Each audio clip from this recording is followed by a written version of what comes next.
Hello. I just recorded the track breakdown and it's really blurry, so I'm sorry about that. Um, Luckily, I don't really go much into anything visual, so it might be more of a listening thing, but I'll make sure I fix this for the next ones. I hope you find it useful anyway. All the best. Yo, what's up? I hope we're good. Um, I'm gonna do a breakdown of my track Nia. It came out coming up a month ago now. And yeah, I figured it would be a cool time to show you what I did with the track. I'm gonna focus on mainly everything but the vocals because I'm not gonna lie, I don't think I'm gonna be able to stomach listening to my own vocal again and again. So we're gonna go through it, but yeah, quick disclaimer. As you can see, a lot of stuff is bounced out.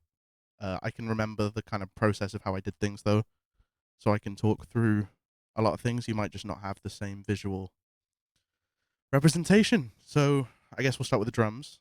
Um, Here, so they're really simple to be honest. It's just such a simple kick, you know, as bog standard as you can get really. Um, very little processing change on it. It's just a sample, and then I've got a kick trigger, which is a sidechain trigger. So that is used um, to sidechain the kick to sidechain the basses and other instruments and sounds to the kick drum. But the reason I do it on a separate chain is if I zoom in, you can see it's ever so slightly before, which just means I get the full transient of the kick, and there's no issues there with clashing whatsoever. Really nice technique. I'd recommend. I'd recommend. And then yeah, snare, same thing. Really basic.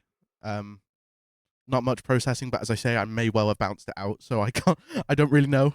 This is just a mixing file, so um, but yeah, I actually changed the drums. So the drums were originally different in the first version of this track, and then when it came to the mixing, I decided to shift them out just to save me in the mixing process. There was quite a few problems with them, so instead of you can't polish a turd, so just find a new sound. That's what I did, and it worked wonders. So yeah, anyway, just some basic shakers, very obviously chopped up. I think those are being pushed into. I've got a drum reverb. It'll be the second one, so it's this one. It's just a hybrid reverb. Club toilet is used. Don't know why. Just sounds cool. Yeah, I like using Ableton stock hybrid reverb. Does the job. So you know. Um, and then I guess this is the perk group. I'm very bad at naming my channels, as I'm sure you'll learn.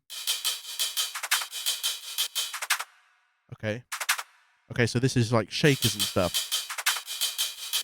Okay, I'm on the group here, so the only processing here I've got is a little bit of sidechain from the snare and a little bit of glue compression just to stick them together. So I try and pride myself on a lot of my beats in keeping the percussion as interesting as possible.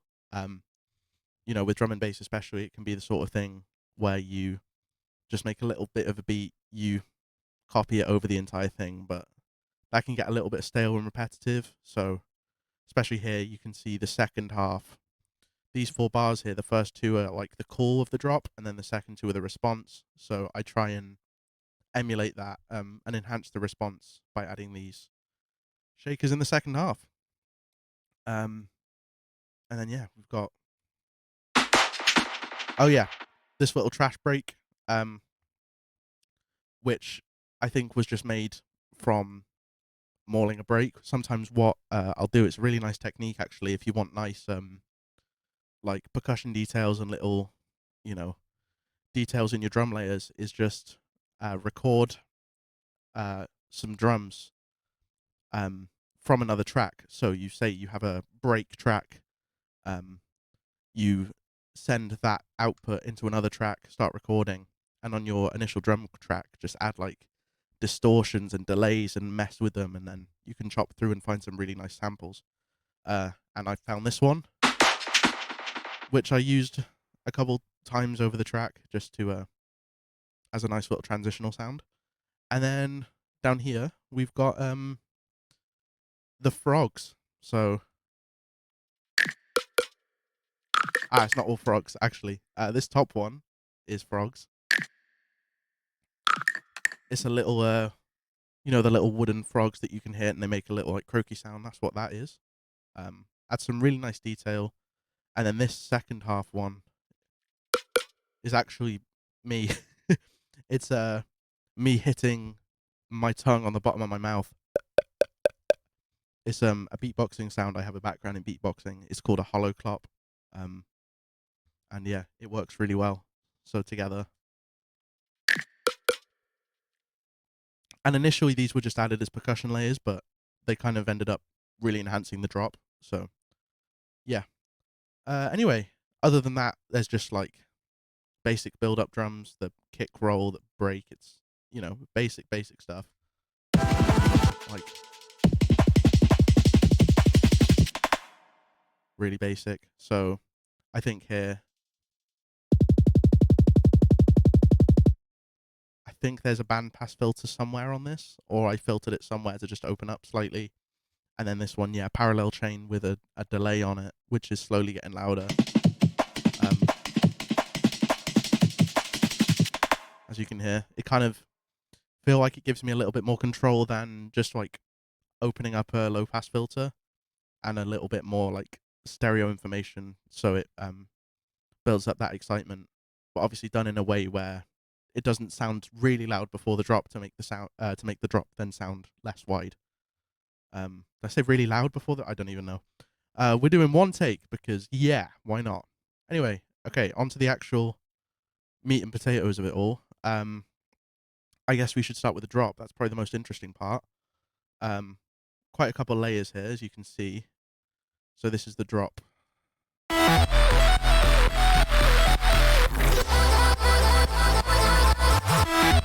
So the majority of the layers are actually for the response part of the drop. The main drop is only a couple layers. So there's the lead vocal, which was just a sample that was chopped up. Sounds cool. And I think it adds some more excitement over just the bass sound, which is this was just serum. Such a serumy bass, really, really simple, and then a little vocal chop layer just to add a little bit more, drive it a little bit more forward in the mix. It's only very subtle, but it helps drive the bass a little bit more forward. And then this sound was actually the same preset as the bass, just with some like octave play. But I was finding it difficult to mix compared to the rest of the bass, so I just moved it onto a separate thing, made it a hell of a lot easier. And then that's all the first half of the drop is, those three sounds. And then the second half got a classic respace. So super simple. And then a lot of these sounds here, so you probably notice a lot of things are labeled scalar, and that's because usually when I'm writing chords for a track, I'll use scalar just to help me build them up and play them. But usually I'll then export them from scalar and kind of rebuild them and enhance them after the fact.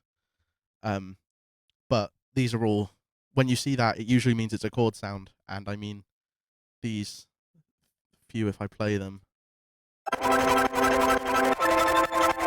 together, they don't sound great, but in the context, it works.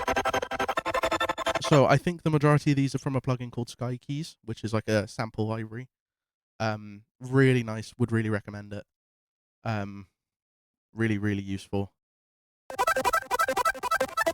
That's one of the layers, and that's probably just serum. And then just some processing. And this vocal here, which I think is also a chop, not granulated. It's got that sort of granular vibe, but like sometimes the grid's there to be broken. Like you don't have to follow it. So I think it's just a regular chop, um, but it's in a pretty swung sort of off time sort of way. And then I've also got these two sounds which just transition the drop from the call section to the response. So this tape stop, and then this nice little ARP, which are both samples. So yeah, but that goes into the main drop groups, which has just got basic processing. Quite a lot. I liked processing groups. It just helps glue everything together in my mind. So lots of like sidechain compressions and sidechain everything. Nice little bit of group saturation just to bring it all together. And then yeah, lots of little bits. A lot of the further effects around are just used for transitions and variety and whatnot, because sometimes if I'm moving out of a drop, I want the drop to sound all washed out, or I want the drums to punch through the entire drop section. So yeah, no, I think it works. I think it works well. There might be some other elements around which aren't in the drop group, but I don't think there is. And then yeah, the only real change in the second drop here is it's actually easier. All those chord layers I replaced just with these, which was in Serum again, and this actually really inspired a change in the track. Initially, the track sounded completely different, but these chords, I bounced them out kind of way too early, and I didn't want to recreate them because I liked how they sounded. But as you can hear in this chord especially, they had a very dark sort of vibe, which moved the track towards a darker sort of emotive state rather than what it originally was, which is cool. It really enhanced the track and added to the intensity, but it's a different direction than I initially intended. But that's fine. It's just a development. But this one, if you can really, it's hard to tell some of the notes in here. What I did is I went back with a different serum, tried to recreate the sound and the processing, and then process them together to kind of squash them together and bounce them in one place, to kind of add more notes to try and make it less dark, but I never really got anywhere with it. And then the only change here is some little ear candy on top of the second half of the second drop, which, yeah, I think sounds cool. That's all it is to it. A lot of it is I think it sounds cool, so why not? Oh, and this drop also has this sound. I think it's a sample, but I really like it. It's really dramatic. It's like a big string hit or something from some more orchestral music. It really helps drive into into these big response chords. I think it works really well. I'm really happy with it. So yeah, that's the drops. I'll go over some other little bits, but that's probably the most interesting part. The rest is just like, the intro is just some layered sounds. So, got these chords. So initially, the chords were all at this speed. Okay, sorry, here we go.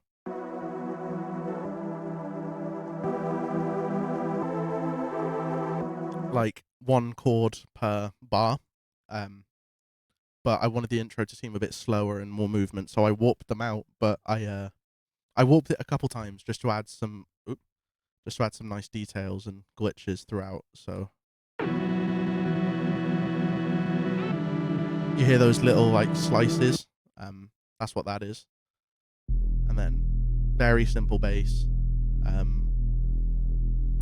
And then yeah, I guess the interesting part here would be this intro chatter.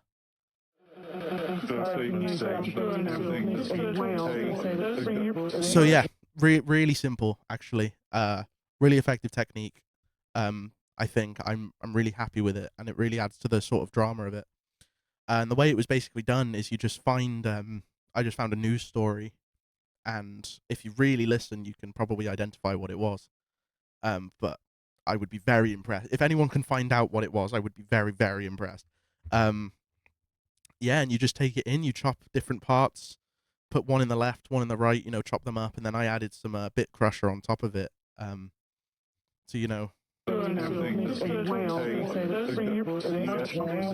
and reverse some little bits. Just it works really well in just keeping the interest and driving the track forward, especially in this intro section. It's just chords and a vocal, and in something like drum and bass, that can get, especially with modern attention spans, like that can be so boring. Which is why I'm trying to add as much as I can and as much for your ears to be like, ooh, And yeah, these synth horns get introduced. Love the sound. This sort of warm synth sound. It was just Serum, but or maybe Diva. I think it was Serum though. And yeah, I just love that sort of warm sound. Really adds to the sort of analog feel. There's probably a fat RC20 somewhere bounced into this to add lots of nice detune and that sort of thing. And then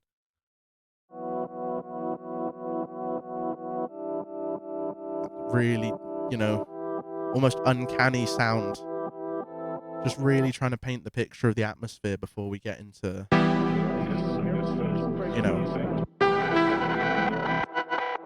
any of the rest of the track. And then this glitch, I honestly don't know the story of it at all. I couldn't tell you.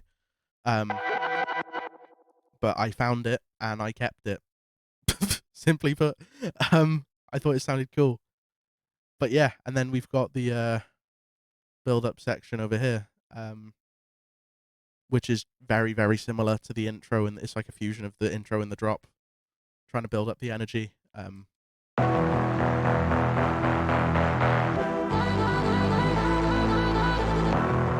So we've got the chords now at proper speed,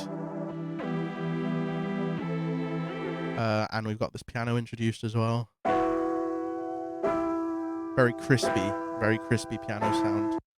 And this chord ambience as well, apparently. Oh yeah, I forgot about this sound. A very, very intense sound. Very dramatic sound. I can't even hear it that much in the mix, but yeah, you'd hear if it wasn't there, if that makes sense. And then yeah, the vocal chops in here just to tease, and some filtered out versions of the basses. And there you go. See the range it's in here. Slowly opening up as well as we get further on, I think.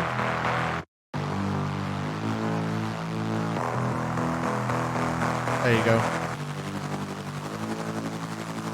Driving up the noise and driving up the saturation until we get to the drop moment, where there's a shush sound just to really build all the way down to 0.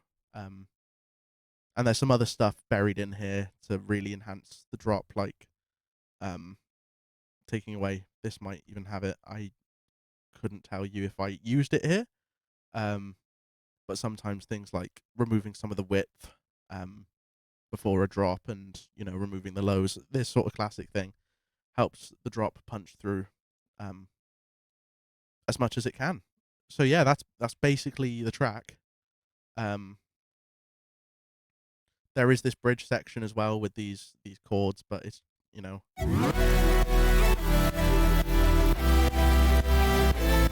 it's the same bubbles from the second drop, and then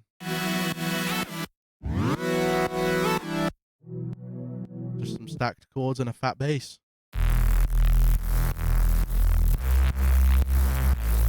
Very fat bass, to be honest. And then with the drums and the washed out vocals and the vocal chops, it's a cool transition. But yeah, that's basically the track. There's It's nice and simple, to be honest. There's a lot of different layers, and I really try and focus on making sure there's a lot of interest for people to listen to throughout the track, even in sections which might seem a little uninteresting. Um, it's about keeping the interest and keeping it exciting throughout the entire thing. Trying to keep the listener as engaged as I can, and yeah, I'm happy with it, and I'm really happy with the response that it's gotten from everyone. Pushing now nearly 3,000 streams in the first month, and as my first month as an artist release, that is very very happy with, very very happy with that. So yeah, if you've got any questions, let me know. And yeah, I will see you all in the next one of these for the next song, which will be out August 14th. So some point next month, probably. All the best. Bye.